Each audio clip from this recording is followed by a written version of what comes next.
Years ago, when Jamie Lee Curtis begged me to take the Activia challenge, I said no until I discovered this. Kefir, also sometimes called kefir, is a fermented milk beverage, sometimes frothy and bubbly, but if it's made correctly, it's actually pretty damn good. Now, it's not only one of the easiest ferments to make, but it also comes along with some really good health benefits and a reduction in lactose. So if you're lactose intolerant, kefir might just be the thing.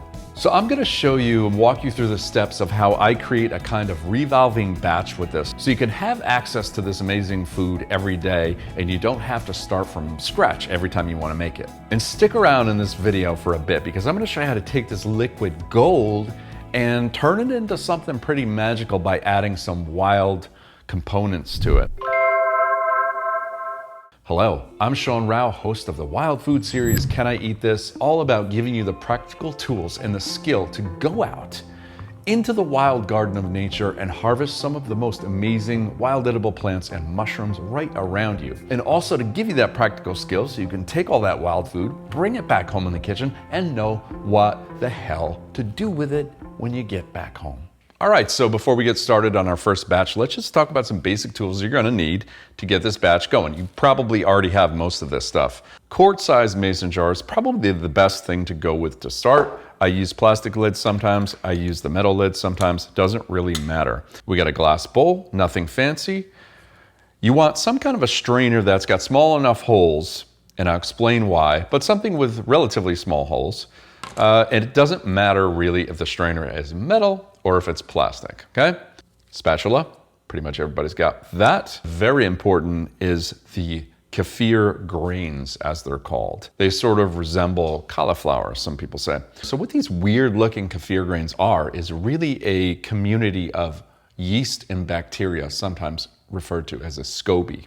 Now, the grains are absolutely essential for fermenting traditional kefir. And the way you would come across these grains is one of two ways. Either you know somebody who's making kefir and making homemade batches of it, and what you'll find is as you make this, if you have a healthy active fermenting batch, you're gonna find that every time you make a new one, you're gonna get leftover grains because it keeps reproducing. And you only want to use so much grains when you're making a batch. So you're going to have that leftover grains. So you might as well give it to somebody who's actually going to make this and use it themselves. And the other way is just to purchase them online. So you can get them on Amazon. I'll leave a link here where you can get the grains if you want. Just make sure you're getting dairy kefir grains and not water kefir grains. That's something totally different. Really interesting product. I haven't tried that yet, but totally different. Water kefir grains won't work with dairy. So just note that. And of course, we got to talk about the milk. This is really important. You really want to use full fat milk. You want to use whole milk. You want to stay away from low fat milk because you're probably going to end up with a runny product if you use low fat. Just stick with full fat milk. We're talking about the milk of ruminants. This is not going to work if you're using something like soy milk or almond milk. Of course, cow's milk is the norm, but you can use goat milk. You can probably use sheep milk. What did you do with the lambs, Clarice? You went into the barn. You tried to milk the lambs, didn't you, Clarice? And you realized their teats were too small, so you milked the mothers, Clarice. You tried to make that wonderful kefir. I did attempt to milk one of them. They were screaming. It places the grains in the mason jar. Yes, put it in the jar, Clarice. It does this whenever it's told. I did not mean to offend you. Put the fucking grains in the mason jar! We're gonna start with about 1 heaping tablespoon of kefir grains. We're gonna put them in the jar. Now, does it have to be exact? No, but if you add too much grains to your mix, there is a potential that you're going to create some sort of off flavor by fermenting too fast, too much all at once, and it might just be too strong. So as a general rule, just follow the heaping tablespoon method, okay? And then all you're gonna do is fill up with your milk. I say milk. Do you say milk? I say milk. If you want to fight, you know where to find me. We're gonna fill that up, almost to the top, but not quite. And then the next step here is to put the top on tight. Put the top on tight so you can shake it. Just give it a good shake, loosen it up, just let the air out. And then you have two possibilities here. You can either screw the top on tight and leave it, or you can just kind of let it sit on there sort of loose, okay? So it's not gonna just fall off, but it's not on super tight. If you tighten it, you're gonna create more carbon dioxide over time buildup. And some people really like it bubbly. In fact, traditionally it is bubbly and it is frothy. So if you want it like that, then I would suggest putting the top on tight. Then all you have to do is take this and set it on the countertop overnight. It's so easy, you just leave it there for about 24 hours. Now, the key being here is the temperature. Now, if it's really, really cold, then it's gonna be slower to ferment, okay? Kefir, unlike something like kombucha, the temperature can be a little bit lower, but ideally probably 65 to 75 degrees is a good temperature for fermenting kefir. So that's all you do is leave it alone. Now, some people suggest that once in a while you give it a good shake, and that can help sort of get things going in there. I have not found that to be vital. I generally don't do much to it. I just leave it there. Now, after 24 hours, you're gonna notice that the kefir has thickened, which is awesome, all right? It's thickened in there. And now all we need to do is separate the kefir grains from the liquid, in this case, the finished kefir. So check this sound out. Oh, that sounds so good. All right, so we'll just put it in there. And then you just take your spatula and just kind of do that. And you'll see, that's why we need a strainer the holes aren't too big, because we don't want to lose the grains back into the kefir, right? So splattering a little bit.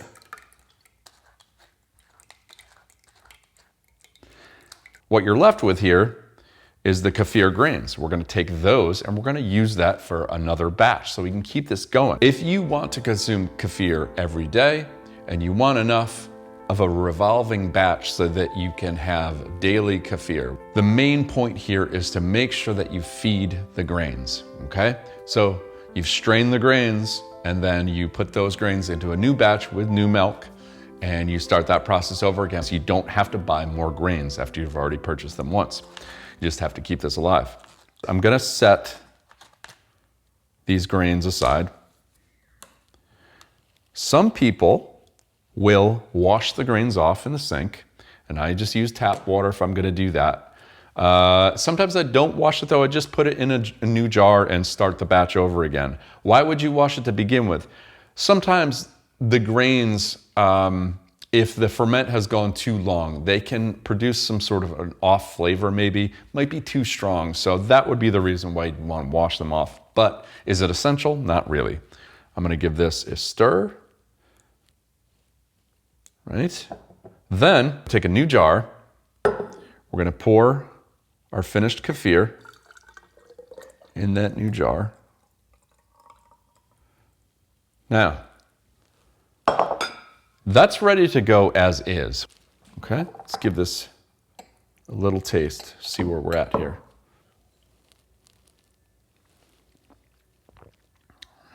It's really, really good. It's a lot more tart than yogurt, but very pleasantly tart. It's amazing. The temperature really makes a difference whether or not your ferment is gonna slow down or speed up. So if you want to preserve the kefir and you want to drink it slowly over a few days, then put it in the fridge. That's going to slow down the fermentation, right? If you left it on the counter, it's going to keep fermenting, and then you might get into some territory that it might taste a little off to you. All right. Now, according to the popular literature on kefir, the word is said to be either Russian or Turkish in origin, and it's also said that this amazing fermented beverage was originally discovered in the mountains of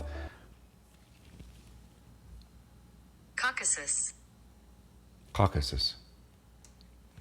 Now, if you go through all this trouble and you realize that this kefir thing is just not for me, hold on. Consider adding in some wild fruit puree, or if you're not foraging, I don't know why you wouldn't be, but if you're not one of those people, then use whatever fruit you have on hand, right? And then mix in a little bit of raw honey or maple syrup. And honestly, it is my favorite way to consume this magical drink. I'm gonna add in a plant that I harvest every year when it's productive, and that is something called autumn olive. Autumn olive is a common shrub in the Northeast.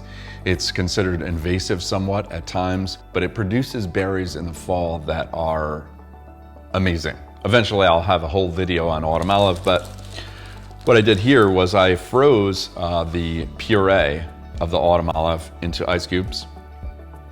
And then I can use that as I see fit, you know, for many different things. But so this is the puree.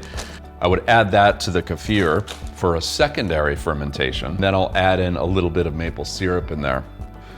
And you get this strawberry colored milk kefir that's infused with that delicious autumn olive, which is kind of tart in itself, but also very sweet. And then I'll leave it on the counter with the top on tight for a couple of hours. That way that carbonation will build up just a little bit, and then I'll put it back in the fridge, let it cool. Take that finished secondary ferment with the autumn olive. Holy crap, that's gonna be good.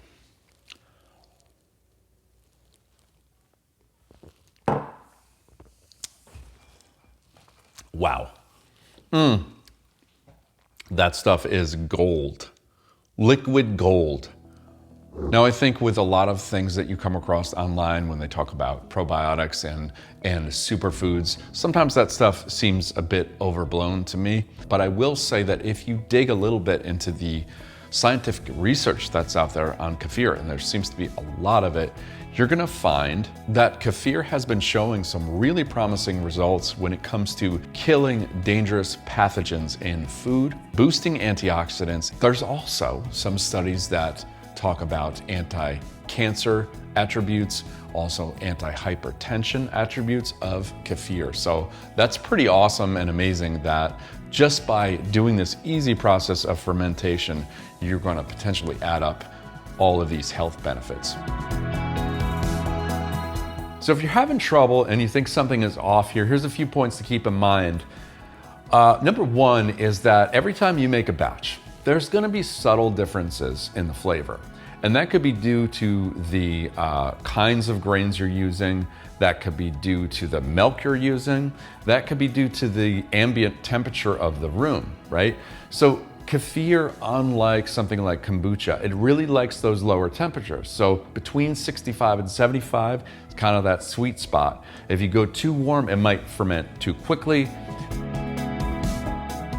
Now, if you don't shake this regularly, what you might find is that the whey, that liquid in there, is gonna separate from the curd, so you'll get this separation there. It's totally natural. It's nothing to be alarmed about.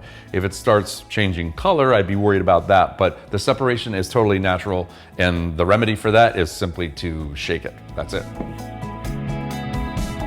There is a big distinction between milk that is rancid and milk that is fermented, okay? Fermented milk should not smell unpleasant. It should smell kind of fruity, and it of course has that characteristic tart taste to it.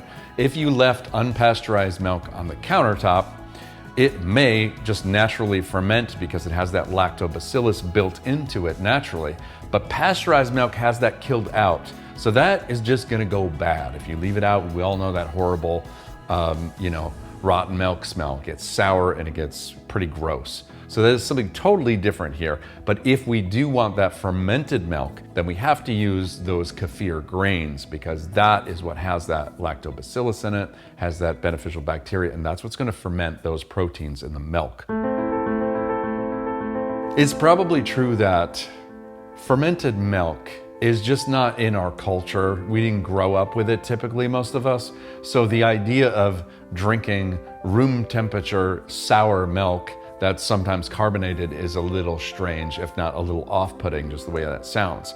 However, I strongly recommend that you chill your finished kefir first in the fridge, take it out after a few hours, because the flavor experience from chilled to room temperature kefir is pretty dramatic. Do yourself a favor, put it in the fridge.